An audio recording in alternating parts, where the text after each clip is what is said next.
recipe that we're going to start with today is bad circulation. Yes, bad circulation. Yes, the cold extremities and just coldness. Some people tend to get very, very cold particularly during winter, or they tend to actually, funny enough, sweat in bizarre places. I tend to have a lot of patients that get quite sweaty noses during winter, which is again a reflection of the circulation. So the first recipe that we're going to do is actually speaking to a little bit with our immune system, right? Particularly with our immune system, we find that the winter time, we've spoken a lot. This whole entire year there's been a lot of conversations about viruses for obvious reasons, and there's an extra pressure during the winter because that tends to be where all of us tend to be more exposed to getting colds and flus and viruses and things like that. So just to clarify, everything I'm speaking about today, I'm speaking very much generally about coughs and colds. And when I speak about viruses and coughs and colds, it's in a very generic way. I'm not kind of giving you a recipe to heal COVID at all. I need to do that as a disclaimer. So this is going to be a very, very simple one. And this is more about improving our immune system, particularly improving our immune system. But you'll realize that in actual fact, this recipe is beneficial for so many different things. So I'm going to just pull up my sleeves. I was trying to, wear a cute jumper, but it's not really practical for what we're about to do today, to be honest. So the first recipe that I'm going to show you is a really simple onion and garlic syrup. All right. Two things that I really hope. I always say whenever I teach these things, I always say these two things should be in everybody's kitchen. In every single person's kitchen, they should always have onions and garlic. Even if you don't use it in cooking, this is one of the standard basic kind of kitchen remedies because of the impact and the power of these things. So we're going to use onions and garlic, and we're going to use this tiny, I've done a really humble jar today, but you could use as big as a jar as you need and as much as you need to. And what we're going to do, one of the things, particularly with onions, one of the most powerful things about onions is, well, there's so many, but one of them is that it's a very powerful anti-inflammatory, right? It's a really, really powerful anti-inflammatory. So what we are going to do is that I'm only going to use half because my jar is so small. And what we're going to do, I need to move this, otherwise I'll end up tearing up throughout the whole of this session, is just chop it very, very thinly. You're going to slice it very, very thinly. And what we're hoping to get from this onion is all of the anti-inflammatory properties, right? Because onions include something called antioxidants, and it includes something called quercetin, right? Not to make it into a science lesson, but it's helpful to know these things. So they include quercetin, which is really, really good as an anti-inflammatory. It's very, very powerful when it comes to the immune system as well. It's an antiseptic. And we know this because we know that it's been shown that the power of onions to remove bacteria and things like that, particularly in cooking, but even to a point where we are advised not to put raw onions uncovered in the fridge, right? Because of what it does when it comes to absorbing a lot of any of the bacteria that's in the fridge, unless you're using it for cleaning. So we're going to put that in. Also with onions, the beautiful things, what I love about onions as well, is that it has something called inulin in it, right? And inulin acts as a prebiotic. And a prebiotic is basically what feeds the probiotics. So in order to support the gut bacteria, all the good bacteria in the gut, onion is actually something that's incredibly, incredibly good for that as well. Also, on top of that, I did see someone talk about allergies. Onions is actually, it has a natural antihistamine effect on the body. So all those impacts that the histamine will have on the body, runny eyes, itchy nose, runny nose, all that as an inflammation, because that is a form of inflammation, onion will come in and will help. So we've got our tiny, tiny jar. We've got our onions. And all you're going to do is, the first thing you're going to do is put a layer of onion, right? A layer of onion at the bottom of your jar. All right? And then you're going to get your honey. Now I'm using honey. I just found this honey just lying around in my kitchen, to be honest. Obviously, the better quality honey, the better it is when it comes to its healing effect. What I will say is try to avoid the incredibly cheap honey, because that tends to be sugar based, and it tends to be bees that are fed predominantly on honey, on sugar. But you can, although I'm saying that, you can also actually use sugar, brown sugar. If for whatever reason there is an intolerance or sensitivity to honey, then use sugar, right? You just use a good quality brown sugar, and you're going to put a layer of that on top, right? So, I'm showing the screen and not the camera. So I don't know if you can see. So we've got a layer of onion, and then we've got a layer of honey. And on top of that, we're going to put another layer of onion. All right. But with this layer of onion, we're actually going to add our next ingredient, which is garlic. Okay, we're going to add our garlic. So you're going to use 2 cloves of garlic. The most important thing about the garlic is that it does need to be crushed. Because once you crush the garlic, it releases something called allicin, right? And allicin, that's where all the goodness is, right? That's where all the goodness is. I have a shallot. Is that okay? You can use a shallot. Shallot is also, they have a sulfur compound, the same that's in the onions. But if you're really going for that, if you're really using it for the healing properties, I definitely recommend using either a red or white or brown onion to actually use an onion. So we're going to crush the garlic, chop it up a little bit, right? Maybe 2 cloves in the small amount that I have. You're going to put that on top, and I think you get the gist of it. And then we're going to add another layer of honey. All right, we're going to add another layer of honey. And making sure that's completely covered. And what we will do is that we will continue to layer onion, garlic, honey. Onion, garlic, honey. Onion, garlic, honey, until it gets to the top. And all you would have to do, and this is what I say about this being incredibly easy, all you would have to do is put your lid on, and you would put that away in a dark place. I might as well add the rest of this. You'll put that away in a dark place, and you would leave it for about a minimum of about, I would say a minimum about 24 hours. Okay, and what will happen is that all the juices, all the water and all the juices from the onion and from the garlic goes into the honey.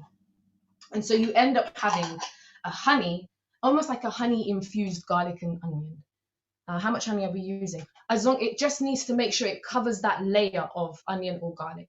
So you use a layer of onion, then put a layer of honey, as long as it is covering, because we need what's the reason for it? Because we need it to be able to infuse. Because if we put all the onion and garlic at the bottom, it might not be able to reach all the honey. So it's a nice way of making sure the surface area, it spreads evenly. The reason why we're adding the garlic, and this is why I always talk about garlic, and I make jokes and I say, I would write an ode to garlic, because garlic is actually one of my favorite herbs. So this humble fig or clove is incredibly important during the winter. All right, because during the winter we want warming, we need warmth, we need heat. And this is an incredibly warming food. All right, so whether you're eating it raw or whether you're putting it in your cooking, introduce garlic into your foods. Garlic is a really powerful antifungal, right? And that's internally and externally. Garlic is a really powerful antibacterial, right? And I think, and that includes when it comes to bacteria in the gut. And this is one of the reasons why whenever there's a gut infection or bacteria in the gut, particularly, we always suggest using garlic.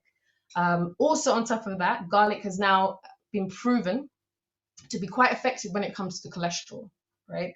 Because what it does is that it reduces the amount of plaque that's on the arteries. So incredibly powerful. And I use garlic a lot with people that are on the cusp of being put on statins. And I can say comfortably the amount of people, along with other food diet changes and lifestyle changes, that garlic has been incredibly effective in really helping when it comes to any cardiovascular conditions. Because on top of it as well, it helps to stop the coagulation of blood. So if you're somebody who has quite what we call heavy blood, that's not a scientific term or medical term, that's kind of more of a traditional medicine term. It's really effective for that as well.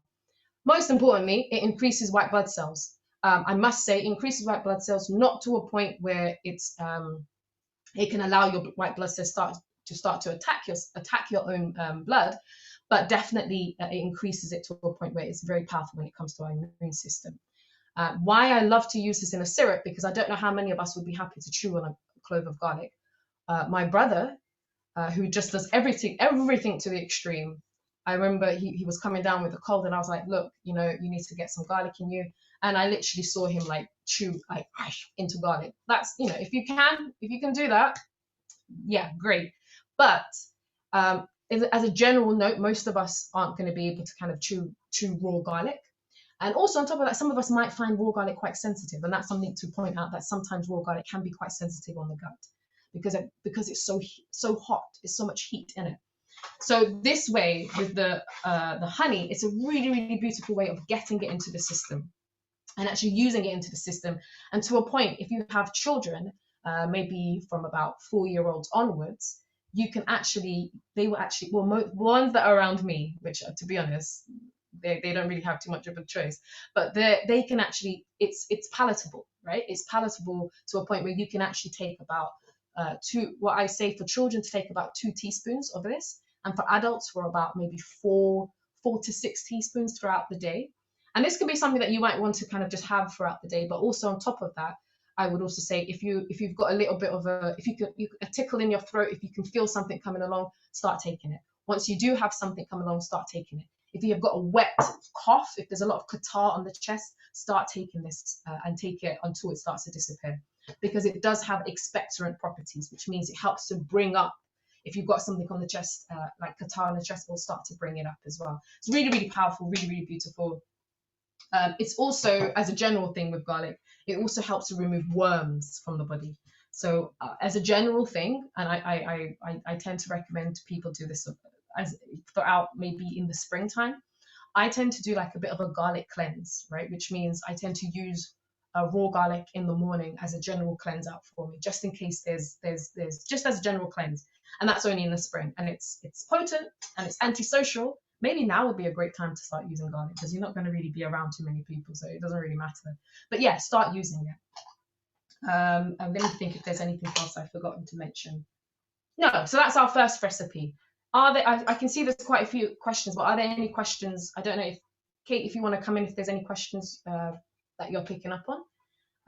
But yeah, and ginger. Oh, I forgot. Yes, there was would pickled garlic work? Yeah, pickled garlic would be fine. Pickled garlic is, to be honest, pickled garlic is even easier. You literally just have to peel all the garlic, put it into a jar, add some unpasteurized vinegar. Cider vinegar would be fine, and you leave it for about maybe 3 to 4 weeks. That's the only thing with pickled vinegar. You'll have to take a bit longer. While this, I could have this, if I was really desperate, I could have this within 2 hours, because if I put it somewhere warm, I could have this within 2 hours. But maximum, you could have this within a day. But pickled onions were absolutely fine, and they taste great. I used to eat them like they were crisp, but I'm weird like that. Do you keep it in the fridge, and how long does it last? So overnight, don't leave it in the fridge. So as we're waiting for it to infuse, leave it in a dark place, in a cupboard maybe. And then once it's infused, which normally takes about 1 to 2 days, what I would recommend is actually to strain it out. And you will know when it's ready, because the honey becomes very watery. Or if you're using sugar, there will be no sugar left. And what you do is actually strain out the garlic and onion. And the only reason why we strain out the garlic and onion is to allow it to keep longer. So I tend to strain out the garlic and onion, and I tend to just put it in like salad or cook. I just put it in like some stew. I just chuck it in somewhere. And then you're left with a watery kind of honey-like syrup. And that you can leave in the fridge if you would like to. And that tends to keep, right? Particularly if you're using a clean spoon, or if you're using it like this, pouring it like this, that could keep up to 3 to 4 months, right? As long as, the only reason why it wouldn't keep is if the spoon's not clean and we're going in constantly. But if you're using something like this size, to be honest, I don't put it in the fridge because it doesn't last that long, because by the time I finish it I could finish this within 2 weeks, to be honest, or even a week, if depending on what I'm using it for. And one more, Elliot says, why do you do the cleansing in the spring, the sort of deep cleanse? So the spring is a time to detox, right? I think there was a previous session talking about how we can work with the seasons. And the spring is a time that the body actually naturally is trying to go through a detox. The reason why I tend not to do detoxing during the winter is probably because of some of the things that everybody has said that they tend to experience during the winter. there's a heaviness, there's a slowness, there's a natural slowness, which is absolutely fine. There's a need to retreat. The body's trying to conserve heat. And if I go into the body and start being like, okay, cleanse, cleanse, cleanse, it's going against what the body naturally and instinctively is trying to do, which is to retreat. It needs heat, it needs warmth. So as a general note, I tend to do it during the spring. Do we take it daily? Yes, you can take it daily. I would say the only thing I would say about this is just be careful with children. If you're using it with 1 and below, it's not something I would give them too often. If you're breastfeeding, this will be fine for you to have and breastfeed the child with, but not to give the child directly. But yeah, take it daily. Take it as much as you can withstand it. Yeah, and see how you find it. Please try it and see how you find it. Each time I do this recipe, somebody always comes back to me and be like, oh my gosh, I was smelling of garlic for 7 days. And I was like, whoa, how much garlic did you use? And then I realized that people are using like garlic crushes, which is fine as well. Make it your own. You can also add, I don't know, I had a friend who added chili into it. I had another friend who is from Colombia, and he said that his mother does exactly the same thing, but adds lemon. Make it your own, honestly, make it your own. I think it's really important that you make it, and it's so easy. Right. Yeah. I just realized that actually I think I've had a lot of conversations about garlic with Giselle, so she's probably a garlic expert now, actually. Yeah, I was saying I was basically a dragon for that week that we were doing that cleanse, just burning off everyone's eyebrows with my garlic bread. That was hard work, up to 4 cloves of garlic a day. Yeah, but I felt great for it afterwards. Good. I'm glad. And we worked up. We kind of started very kind of simple, and then by the end, people sweating out garlic. And again, that smell is that's the way that it cleanses out the respiratory system. Right. If there are any other questions, we can maybe pop them in at the end, and maybe we can come back to them. I really want to move on to our next recipe, which is I don't know what to call it. I want to call it the healing milk. Let's call it healing milk. Let me just shake this a bit. Healing milk. So it's very, very simple. And the reason why I chose to do this is because the one thing I love about this particular recipe is that it kind of covers a lot of different things. So it's warming, which again, like I said, these are the sort of things we should be this is what we're drawn to during the winter. And this is what we should be drinking during the winter. Warming things, staying away from refrigerated water, refrigerated drinks. No, your body really is not going to thank you for that. I'm mixing it with, I'm doing oats and cow's milk. I'm doing that because I'm not going to be drinking this. I'm making it for somebody else, and they can't stand the taste of oat milk, so I try and mix it up. So I'm just going to put it into my pot. All right. And this is a warming milk. So everything we're going to put into this is actually quite warming, apart from the first thing that we're going to put in. It's quite hot, not even warming. The first thing I'm going to put in, and it's okay if you don't have this with you, is actually ashwagandha. Okay, so I've got a whole jar of ashwagandha powder. And the reason why I'm using ashwagandha, and I think in the recipe that I've added, I might have actually said to use 1 tablespoon. If you've never had ashwagandha before, start with 1 teaspoon, because ashwagandha has, it has a particular taste that some might find quite overwhelming. It's quite bitter. So if you're not used to ashwagandha, just use 1 teaspoon. So in this one, I'm going to put 1 teaspoon. And the ashwagandha there is as a general tonic, right? It's what we call an adaptogen. So it's really, really helpful when it comes to allowing the body to deal with stress, okay? So allowing the body to deal with stressful circumstances and situations. And that means obviously emotional stress and anxiety and things like that. But on top of that, that could also mean if the body is physically, I don't know if there's a lot of inflammation in the body, if you're somebody that hasn't been sleeping, ashwagandha is something that I highly recommend to try using. So what it will do, particularly for us that are finding it difficult with our sleeping patterns, and maybe are walking around, maybe some of us are walking around like this, maybe not physically, but there's so much tension and there's so much energy in the head, too much thinking. I would say this particular milk would be really good. So I'm adding a teaspoon of ashwagandha. It is a bitter, but which is great because bitter is great for the liver, and liver is great for kind of detoxing, moving, cleansing, very gently but cleansing. It's going to get some of our bowels moving because, again, some of us during the winter, we're not drinking enough water, we're not eating the correct foods, we become really constipated, we're not moving, so we're just like, everything's just like just stuck, right? Everything's just really, so ashwagandha would be amazing for that. On top of that, I'm going to also add, what shall I add? I'm going to add some cinnamon, okay? So you could use powdered cinnamon. I kind of like using the stick, the actual cinnamon stick. I'm just going to add maybe, this is like a proper, I call this like, this is a proper grandma's recipe where I'm like, I'm going to add this much. I don't know what that means in like actual terms, but I'm just going to add a pinch of it, right? In the recipes, I've actually put proper measurements, but let's be honest, the best medicine is made when it's like a pinch of this, a pinch of that. I'm also going to add a teaspoon rather of turmeric. Right, so I've got some turmeric here. I'm going to add a teaspoon of that. And as this is happening, I'm actually going to put this high. And as I've added ashwagandha because it's a general tonic. It's great for kind of sleep. It's great for kind of stress. It's an adaptogen. It's a general, it's quite good for the hormones, particularly the male hormones, actually, to be honest. It's known, particularly in the Ayurvedic tradition, to be good for male fertility. So we're going to put that in. On top of that, I've added turmeric. Turmeric is the herb. And I always say this about turmeric, it's become quite mainstream, right?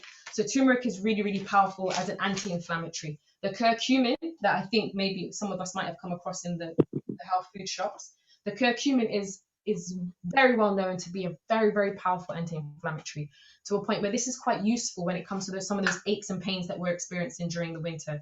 I find that a lot of my patients, their arthritis and any of these musculoskeletal pains tend to flare up a lot during the winter. So using turmeric will really be quite useful for that. What I've just added in there is half a teaspoon of black pepper.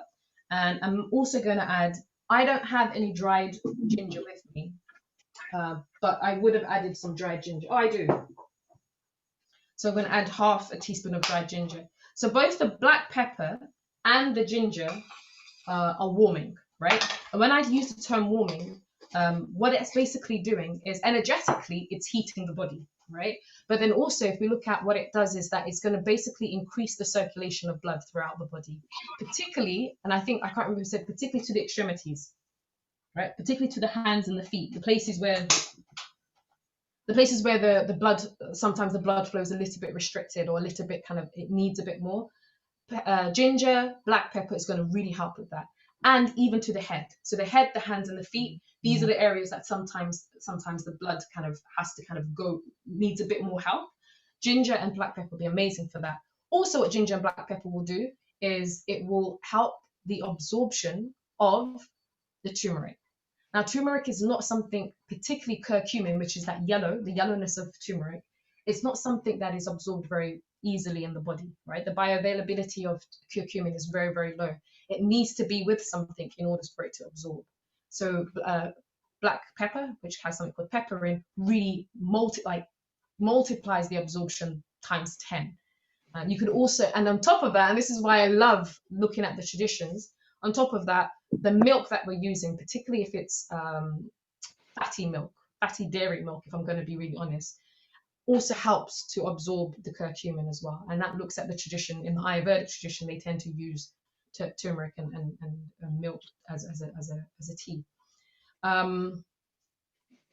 What else have we got? We've got the black pepper, we've got the turmeric, we've got the cinnamon, and we've got the ginger. And we've got the ashwagandha. I tend to, and now this is because I'm a bit of a winter person, a melancholic person, a colder person. So these are the times that I really respond well to heat. So I'm a bit extra, and what I would tend to do is I actually add a capsicum. What is it called? Capsicum. What's the normal term for this? A chili. That's it. Gosh. I normally add a bit of chili, all right? And this, to be honest, if you're somebody who eats chili, this is kind of on the chili level, this is kind of meh, right? But it's enough, right? So I would actually chop that up and I would add some of that into there, just to add the extra heat, because I know that that's something that I personally need, because it really helps with the absorption. So what you would do, you would boil that up. This is boiled up already. You would boil that up and you will get this lovely, really fragrant smelling milk. Strain it, right? And then you can drink that. What I would recommend is to drink this in the evening, right? So maybe just after your evening meal. During the winter times, as a general note, evening meal shouldn't really be later than about 7. It shouldn't be, well, that's a lie, about 6. It shouldn't be, your main meal shouldn't be later than 6. And if it is, just be mindful of that the digestion is going to be a little bit slower. So having this after your main meal in the evening, not only is it going to support the digestion of it, because of all the warming foods that we've got there, the cinnamon that we've got in there, that's going to be great, particularly if you're somebody who struggles with blood sugar levels. Cinnamon is incredible for that. The ginger that's going to be in there to kind of support the circulatory system, and the ashwagandha is also going to be quite good for kind of winding down, right? For helping to kind of sleep in the evening. This is something I would take every day. The only things I would say to be cautious of, if you're somebody who knows you have a very, very sensitive stomach, some of the heat of this might be too much, right? And that's something that you will find out once you start taking it and you're like, oh, this is too much. This is too much heat. I'm getting stomach ache. If you're somebody who has tends to get a lot of kind of ulcers, who tends to get reflux, this might trigger some of that. So I would just be mindful of that. But as a general note, this is great, especially with the amount that we're taking. This is actually fantastic. So with this is a great one for winter because it covers our sleep, our mood. It will help when it comes to the musculoskeletal. And on top of that, because we've added turmeric, not only is it anti-inflammatory, it also helps with our immune system. And turmeric, just to add with turmeric, one of the most beautiful things about turmeric is a few years ago, when we had the bird flu, we had the avian flu, turmeric was actually being seriously studied for the impact that it was having and how effective it was actually treating some of the avian flu, that was the bird flu, as they call it, that was happening at that time. So it is incredibly good when it comes to coughs and colds and just reducing the length of that as well. So I would start taking this whether you have a cough or cold or not. Add some honey. I didn't add any honey, but add some honey, and it actually is a pleasant tasting drink. I mean, I'm biased. I drink anything really, but it's a pleasant tasting drink. Let me know if there's any questions. I might have missed something. Yeah, but I'm happy to kind of move if there's any questions. There are a few. Yeah. Did you powdered or whole peppercorns? It needs to be crushed, right? It needs to be crushed. If you're not able to do that, the only thing, if you put the whole one in, if you're going to have to end up boiling it for so long that the milk it does need to be crushed. So crush your peppercorns or get the ground black pepper. Yeah, you do bring it to boil. Yeah. And there was one further back. Does the chili help with absorption? If this is PJ saying, if I don't have black pepper available, does the chili help with that? Yeah, if you don't have black pepper, so the black pepper is warming, it's hot, it's great for absorption, but the specific thing in black pepper, it's not really the heat, it's an actual component called pepperin, right? And it's the pepperin that's in the black pepper that helps to absorb the curcumin. So with black pepper, it is actually very specific to black pepper. But if you don't have any black pepper, the ginger in general helps with absorption. So that's why whenever we have juices or smoothies, I'm always like chucking a bit of ginger. It will help with that. So the capsicum, the chili rather, it will help when it comes to the circulation. So that's how the chili and the ginger are working. The black pepper's working specifically with it's very specific to pepperin.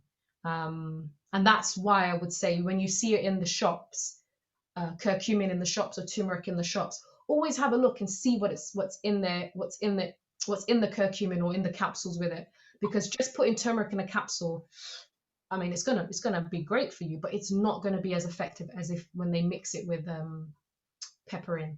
Or sometimes I've seen that they mix it with coconut oil. Is there a difference between black and white? I just got some white peppercorns from Is there a difference between black and white? To be honest, I don't know. I think don't they're know. the same thing. Maybe they're To be different. honest, yeah, It's I just don't know. different. Whenever I've read the research regarding this, it's been very specific to black pepper, but I don't know. I'm sure that the white peppercorns also have pepperine in it. Probably not as much, but I'm sure it does. But yeah, that might be something for me to kind of look into. I've never used white peppercorns. I don't even know. I've never even seen. Yes, no, there's suddenly more around, and I'm opposite a Vietnamese shop, and they use it a lot. Vietnamese, Cambodia, that sort of area. Oh, lovely, lovely. Yeah, that's something I'm going to have to really explore then and then get back into. Are there any other questions? I think there's two more here. One a bit further back, which was from Elliot. How often should we drink it? Every day, or as my niece would say, every day. That's what she said. She's every day you drink it, every evening. I'm suggesting, like I said, after the evening meal, but just every day. One of the things with a lot of these remedies that we speak of and we're using, and natural remedies, is that we have to step into a space of consistency and patience, which means that we do, and I guess that's the case with everything. We do need to take it every day to see the impacts. Some of us will see the impact after one drink. Some of us are a bit more sensitive. Others might take a week. I would say at least give yourself I always say about 14 days. Give yourself 14 days on it and see how you find it. Make note of how you're feeling. If you're feeling warm inside, does it make you feel even warmer? Are you somebody who's starting to sweat a bit more? Are you starting to feel, I don't know. Yeah, make a note of yourself. You might find yourself feeling a bit kind of a bit more tired, right? You might find yourself, when I'm on ashwagandha, I tend to just be a little bit more, I tend to get more sensitive to just smells and just sensitive to everything. But that's just my experience of ashwagandha. But yeah, have a look, have a feel, and really be connected to how you're feeling when you're taking these herbs. It's really important that we step away from this really disconnected way of medicine taking, of like just taking things and not being aware of what's happening. So that's what I would recommend. I've been sourcing turmeric in natural form. I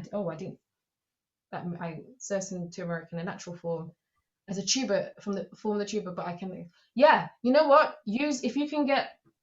So I actually have fresh. Well, this is not fresh, but this is the turmeric root, right?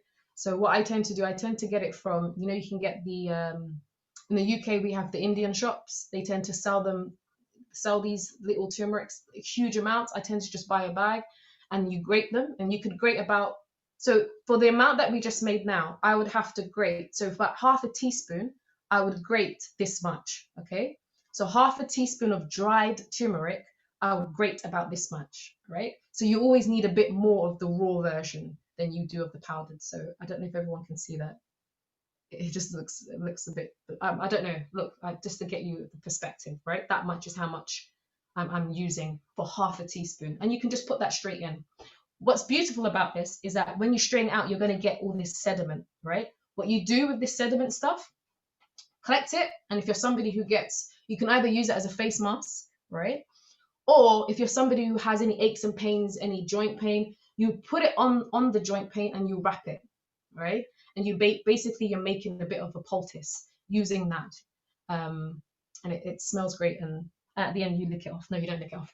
At the end you just kind of throw it away or put it in the compost. It's really nice to kind of make your own medicine and experiment with it. Yeah, I can imagine it can be quite expensive. Try. I don't know. I'm in East London, so I tend to have a lot of kind of Indian shops, and I think I get a bag for like £1 or something ridiculous like that. So I'm really blessed in that regard. Let me know if there's any other questions, or if there's any other of those remedies. Maybe I'm really keen to hear if there's any remedies. Oopsie, if there's any other remedies that people use regarding some of the stuff that we've used today, some of the turmeric that we've used today, or maybe some of the ashwagandha, or if there's any other questions. I think we had one more. Does coconut oil help with absorption? Yeah, so that's what we've been told. I tend to coconut oil, because of the fats of the coconut oil, they tend to mix it with the turmeric, and it's supposed to really help with the absorption. So yeah, you can do that. If you're like that, get a teaspoon of turmeric, a teaspoon or tablespoon of coconut oil, and you can actually just swallow that on an empty stomach and see how you feel. I have a friend who does oil pulling using turmeric and coconut oil, because turmeric is a white. Funny enough, turmeric actually is a white. It whitens the teeth. It's one of those things that are great to actually put in. If you're somebody who makes your own toothpaste, turmeric is one of those things that is great to put inside it. Turmeric and some charcoal would be great. All right. Well, so I think we've got the last maybe 3 minutes or so. So this last one, I'm just going to explain it, because to be honest, I've got nothing to really, I can't show you this, right? Because of how I've kind of positioned myself. So we've spoken about immune system. We've spoken a little bit about aches and pains. We've spoken a little bit about mood. And this last one, I really want to share it, because this has been something that I've used quite a lot during lockdown, at the beginning of lockdown. And particularly when we had a lot of what was happening, there was a lot, not only were we under this pandemic, there was a lot happening when it came to, there's just a lot of trauma that we were witnessing and we were experiencing. But we were told to kind of just sit tight and, carry on as normal within our homes. And there was a lot, and there was a lot of fear. And it's something that I definitely embodied as I was stepping into lockdown. And it kind of kept on coming to me to kind of do this foot washing or foot bathing or foot soaking. And it's something that I started to do for myself. And I actually wanted to start doing it for my mother. I haven't actually done it for my mother yet, but it was something that was kind of being inspired, like, you know what, this should be something to do for your mother. So the foot bath. So I just quickly ran, and a foot bath would basically be using, you can use anything. You can even use the washing up basin. As long as it can fit both of your feet, it's effective. Now, foot bathing, yes, it's very therapeutic. It's very kind of, oh, this is a spa. It's very kind of, yeah, I'm treating myself. But traditionally in natural medicine, foot bathing or foot soaking is actually a serious type of medicine, because it's a really quick and effective way of getting certain remedies into the body without it being ingested. So with a foot bath, what you would need to do is make sure it can cover both of your feet. And what I would do is you would get dried or fresh herb. This is thyme. This is just because I had this around, but I tended to use rosemary. Okay, so I would use rosemary, fresh rosemary, put a whole amount into your tub, and any other. I also used the rind, the orange rind. So after I've eaten my orange, I would get the rind and I would chop it up, and the peel, and I'll chop it up and I'll put it in the basin. Then you get your boiling hot water, and you add, I've got like, I think it's a 2 liter kettle. So I need about two liter kettle. So I put the boiling water in, and you need to add enough. So you let it sit and let it cool, then add a little bit of cold water. And then what you do is you place your feet, obviously don't scald yourself, place your feet inside. And once it's at a comfortable temperature, then you add the essential oils. Don't add your essential oils beforehand, because otherwise it will just disappear. And then you keep on filling it up with hot water every now and then, adding the hot water when it gets cool until it reaches your ankle. So now for a foot bath to be therapeutic, for a foot bath to be healing, it needs to reach just above your ankle, right? Because that's the way where the absorption happens. You just sit back and do it every evening at night, just before you go to bed. You sit back and you sit until it's completely cool, right? It's not supposed to be warm, it needs to be a bit hot. And you sit back and you wait until it's completely cool. And once you're done, you dry your feet properly. You put in a state, this is a mindful moment, oil up your feet and go to bed. And you have, I don't want to put like a stamp on it, but I can just say that it will be one of the best sleeps that you will have ever. But I can't guarantee that. But it will be it will really help when it comes to one of your sleep.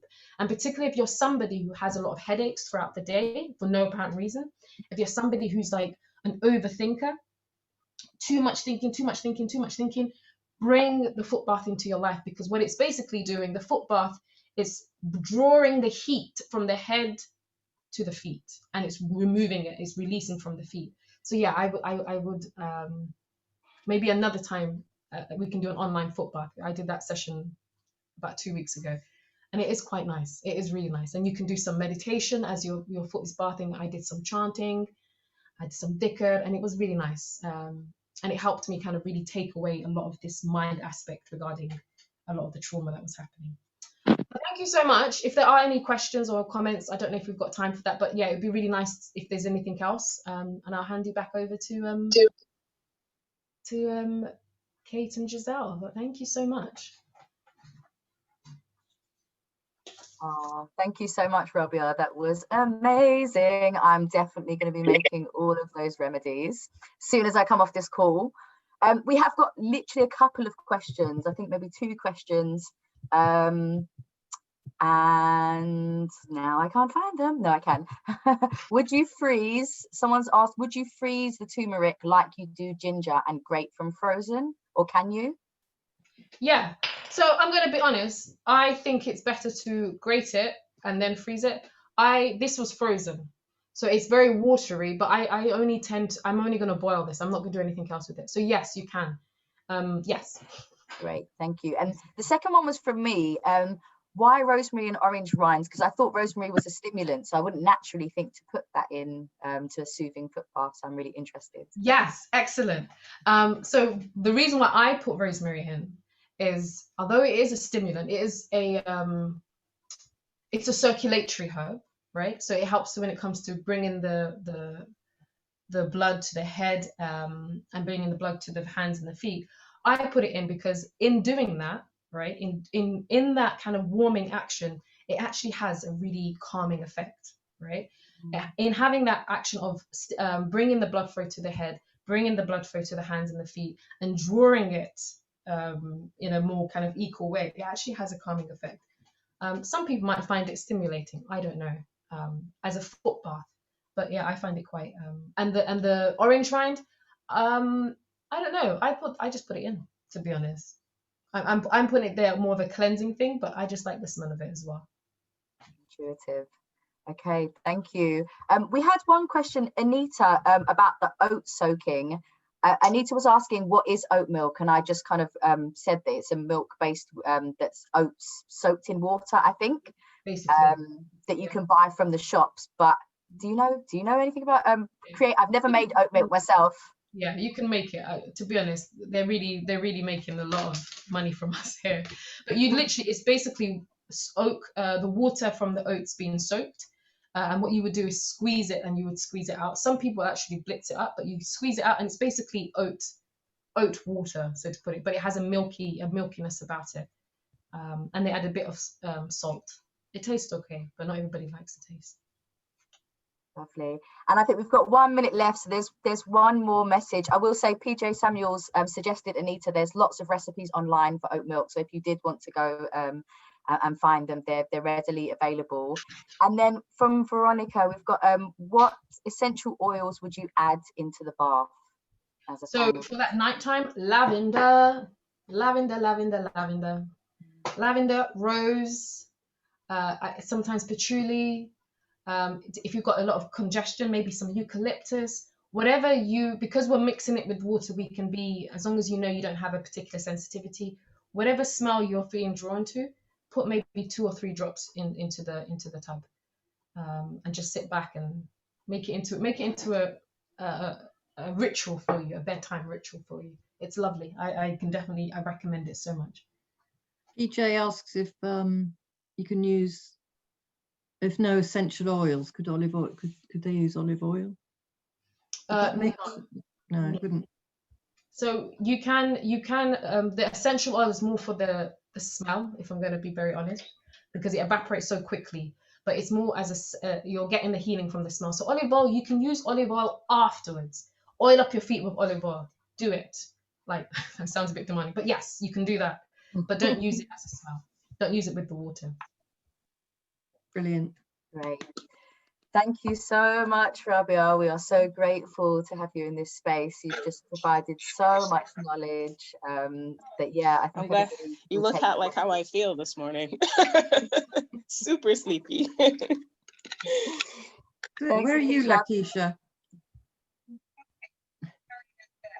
Good news. Oh, I think we're losing you a little bit. But yeah, I'm mindful of time, everyone. So it's 2 o'clock. We have so many messages, Rabiah, of everyone